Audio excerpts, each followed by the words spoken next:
talk about technology. So, and by technology, I am talking screen-based devices right now. I get technology, the record player is a technological advance, all that stuff. But for our conversation, it's screens. So, can we all just agree that kids today don't know how to use technology appropriately? Is that fair? Yeah, makes sense, right? What's the average length of time that an American teenager spends in front of a screen outside of school? Per day? 4 hours. Why do you say kids don't know how to use technology? I mean, none of us know how to use technology. Man, you are just stealing my thunder, dude. I'm sorry. You're stealing my thunder. To me, that's part of the problem is that we're always pointing. Exactly. People, and none of us know what the fuck we're doing with this stuff. It didn't exist. Can we trade places? Because I totally agree with you. All right, so here we go. Here's how I'm going to make that statement even more accurate, because you are 100% accurate. How many hours a day does an American teenager spend in front of a screen outside of school? 7. 7 hours outside of school. It's shocking to think. And that's like checking phones, sitting on their iPads or Amazon Kindles, sitting in front of a TV. Now, how long does the average American adult sit in front of a screen outside of work? 8. It's shocking. And so your point of we don't know how to use technology appropriately is accurate. It is we. It's not just them. It's us as well. How old is the iPhone? 10 years old. And yeah, I know there was Palms and Neos and Blackberries before the iPhone, but the iPhone revolutionized it. It's only 10 years old. We haven't had enough time to figure out how to quote unquote appropriately use technology. So it's a problem in our world, not just theirs, our world. So here's the SUWS pitch on technology. All technology has to come out of the bedrooms. No TVs, no Xboxes, Game Boys, iPads, computers, laptops, phones. Everything comes out of the bedroom. Which bedroom? Your bedroom. See, you set me up, man. Usually I get a much stronger reaction. I get a whole room going, oh! Yeah, so why? Because we all have disrupted sleep patterns. How long does the average American teenager sleep? 6 to 7 hours. How long are they supposed to get? 8 to 10. How long does the average American adult sleep?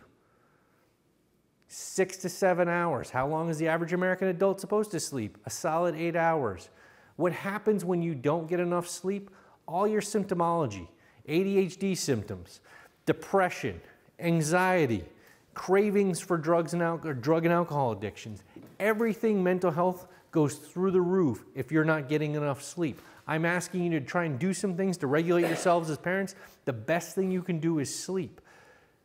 One of the things we do out here with kids, makes them look so good, is regulate their sleep, especially this time of year. It's 7 and it's dark at this point of year. You get to 8, kids are like, man, it is late. It's like, yeah, it's way late, go to bed. It's 8 o'clock at night. They're getting so much sleep out here just because it's dark. They're tired. They go to sleep early, they get up later. So we regulate their sleep. But I want you to regulate your sleep. Do they have any gauge of time? Are they aware, or it's just sun-up, sundown? Yeah, when you get to certain levels in the program, you can earn the privilege to see what time it is. But really what I want them to recognize is like, you can't control time. You can't control the future. What you have is right here and right now. Control what's happening now, and you're much better off. So that's what we're working on. But they have no awareness of time. And that is a privilege. It's a privilege. You know what time it is. Mm-hmm. Yep. Mm-hmm. And so, we can talk about the blue lights and electrodiode things disrupting your sleep and the blue light and all that stuff. It's really like, it can be as simple as like, yeah, you're sucked into whatever Game of Thrones episode, and so then you watch the other one, or you're really into the book, so you're reading, or you're checking whatever your device you're checking, and so you get sucked in, and so you're not regulating your sleep. So your bedroom is designed for 3 things, and this is all like just basic sleep hygiene 101. Your bedroom is designed for sleep, being sick, and having sex. That's it. That's what I want you guys to regulate your bedroom for. If you want to go watch TV, get up and make a process to go watch TV or go read a book, but keep it outside your bedroom. What I'm going after is regulating your sleep habits along with theirs, okay? So then technology, I also want them to take their technology out of a public, or take it out of their bedroom and in a public place, because I want it to be public. I want you to have the opportunity to kind of walk by and see what they're doing. So if they use a laptop regularly, you know, wherever you operate, that's where they get a workstation. So if you're in your home office, they get a workstation in your home office. If you're in the garage or the kitchen or the family room, wherever you hang out, that's where they get to use the computer. Now a good SUWS kid's like, no, I need my silence. I need my room so I can focus on my schoolwork. Well, they're full of crap. You know, if we really need that, we can create kind of a cardboard panel system, or, you know, that we can put on the kitchen table, and we can isolate you, we can get you noise canceling headphones. But that whole pitch is really just trying to isolate themselves with their technology. We don't want that, because they don't know how to use technology appropriately. So we don't want them to isolate. You want to be able to do drive-bys and see what they're doing. You just look over the shoulder. If they minimize something, you know they were looking at something you don't want them to look at. That's why they minimize it. But it's not the time to stop and say, what were you doing? What was that? It's not a crisis. You note it. You can come back hours later. Hey, bud, I noticed that you minimized something when I walked by. You know? Then you have the conversation. But in the here and now, if you walk by, they feel you walk by and you stop and it's like, what was that? They're defended. They're ready to come at you. They're not going to give it up. So why engage in the conversation? It's understanding timing. It's not a crisis. Even if they're looking at porn, it's not a crisis. All right? We can come back hours later and have the conversation. So you use it in a public place. You know, you can say things like, hey, I'm going to know your password to your phone. That's fine. You know, punch it in. If it works, great. If it doesn't work, I'll pretend that I punched it in and I'll try it one more time. If it doesn't work, it's mine. Technology definitely has to have a curfew. The time doesn't matter. It can be 7, it can be 8, it can be 9. It doesn't matter.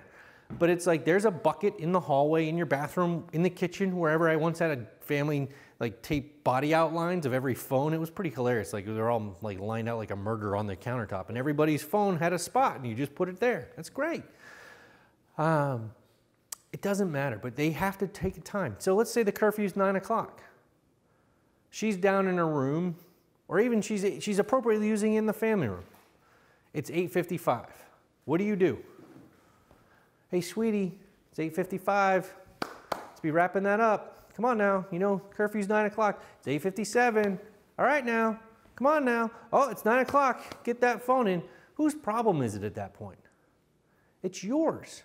You don't like being a nag. I don't like being a nag, so don't do it. It's 9 o'clock. All your kids know how to tell time. The phone's either there or it's not. It is. Like, I expect you to put it in at 9 o'clock. I am not going to follow you around and tell you that it's time to put your phone up. It's there or it's not. If it's not there, then you lose the privilege to have the phone. But I'm not going to nag you. I'm not walking through my life trying to own your problems. All right? So if the curfew's 9, the curfew's 9. Now, let's pretend they're not using the phone appropriately. And you take the phone. Where do you put it when you take it? Where do you put it? My car. Okay? Where do you put it? Hide it in a closet or something. Great. So your kids are great detectives. They probably know where your hiding spots are. And I'm also a big fan of just getting it out of the house. Car's okay. Because I can carry my keys, so they can't get in the car. Fair enough. I'm a bigger fan of a safe deposit box at a bank. It's like, hey, you lost it for a week, it's at the bank. And then, can I have my phone back? I would love to give you the phone, but the bank's closed. Sorry. That's where it is. But get it out of the house. Because if it's in the house, they're going to ferret it out. They're going to go nuts looking for the thing. Even like, you know, like, okay, now you're forced to carry your keys around because he's trying to find it. I mean, He's pretty good at giving up the phone? Yeah, Because he doesn't care. It Yeah. doesn't affect me. But I've had other kids, like, they go and find the phone. I literally had this one kid whose dad was asleep, but it had his thumbprint to start the thing, so dad was asleep. So kid went and found the phone and is in the bedroom trying to put dad's thumb on the phone to open the phone. I mean, it's nuts. They'll go crazy. So it's like, hey, it's out of the house. I'll tell you where it is. You want to know where it is? I'm not hiding it. It's at the bank. It's in the safe deposit box. Yep. Yeah. Absolutely. It's like, was that the tooth fairy? What the? What's going on?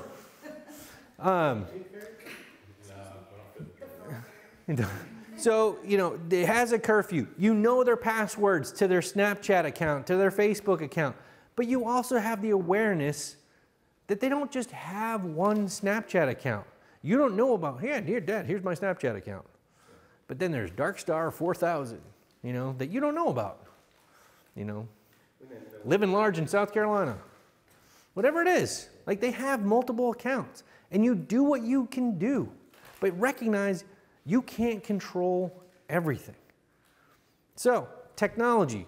You know, when does the appropriate use of technology start? When does that conversation start? How old are your kids? 8, 11, 14. Yeah. Really, it starts at 3, 4, 5, but it's not a one and done conversation. You need to have conversations with them around, what do you put in a text message? And it's not just the sexually explicit pictures, it's the language that they use, but it's not a one and done conversation. You add that to the list. You gotta have the sex talk. That's gotta start at 8, 9, and 10. You gotta have the don't do drugs conversation. That's gotta start at 8, 9, and 10. You gotta have the technology conversation that starts at 3, 4, and 5. And you have them over and over and over. And Junior's gonna be like, yeah, Dad, I know. Oh, I don't wanna have this conversation. Yeah, you have it anyway. And you have the repeated conversation like, look, if you post it online, it's not going away. But that's not a one-time only talk. It's a once a month talk. You know? We had a boy in North Carolina that was listed as a sexual offender because his 14-year-old girlfriend, he was 16 years old, sent him an explicit photo. He forwarded it on. He's now listed for the rest of his life as a sexual predator. It's brutal, but that's where we are because we haven't figured this shit out yet. But we gotta continue to have those conversations. And oftentimes SUWS parents are like, well, we had that talk. It's like, it's not a one-time deal. It's an over and over and over deal. Other technology things,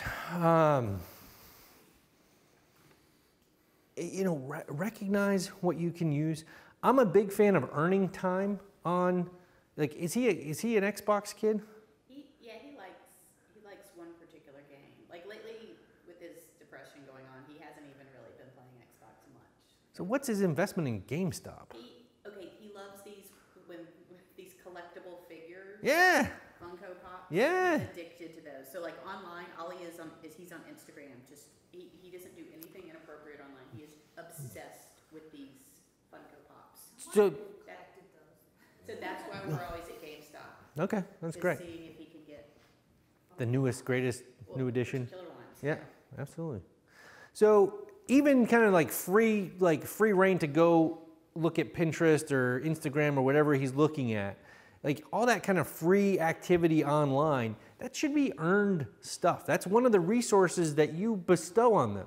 It's like, okay, yeah, you can have 20 minutes to go look at Instagram, but you got to do something to earn that. Because they should be earning stuff. They shouldn't be given anything, especially with technology. And coming out of SUWS, you really should limit their technology. They've shown you that they can live for 2 months without their phone.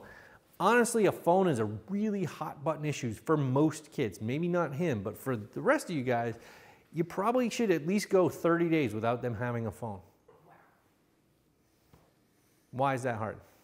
No, sounds good. I'll get to you in 1 second. Hard for him. Oh yeah, absolutely. It's hard for him. But I mean, it has been useful in some ways, just like as far as we use FaceTime.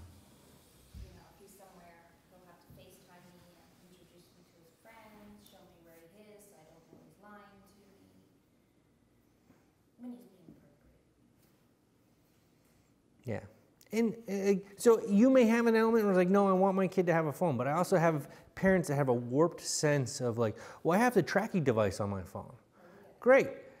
Then you know where the phone is. It doesn't mean you know where your kid is, because a smart SUWS kid is like, yo, dude, hold my phone. I'll be back in an hour. Don't move. Like, you cannot leave. Because my parents need to know I'm here, so don't fucking come for me, all right? I'll get you some good shit later. Like, so just be aware that they're gonna outthink you. So I am a fan of most kids, especially the Phoenix kids, they're using their phone for stuff I don't want them to use their phone for. They're making deals. One way or the other, they're making a deal. Yep. So I'm a big fan of withholding the phone for a while. Do you have other technology conversations or questions? Yeah. So like with Durant, I sometimes I feel bad taking his, like not at night, like that's a regular thing, but as far as limiting, because he's such an introvert, he's so quiet, he has a few good friends, but he's not a social kid, and he does interact with them on the phone, so I hate to take them, because I feel like if he's limited that way, then Sure. like he just wouldn't have any social contact at all, and so that's. And yeah, so I mean, everybody has their individual thing. So if you're comfortable with that is how he is earning. Good kids, as a, you know, like I don't have any concerns about his friends. Seems like it's easier advantage if we bring him downstairs where it's around everybody and he's Skyping whoever talking, we're good, but if he's just 27 hours of Instagramming, that's bad because we see it now. I don't know.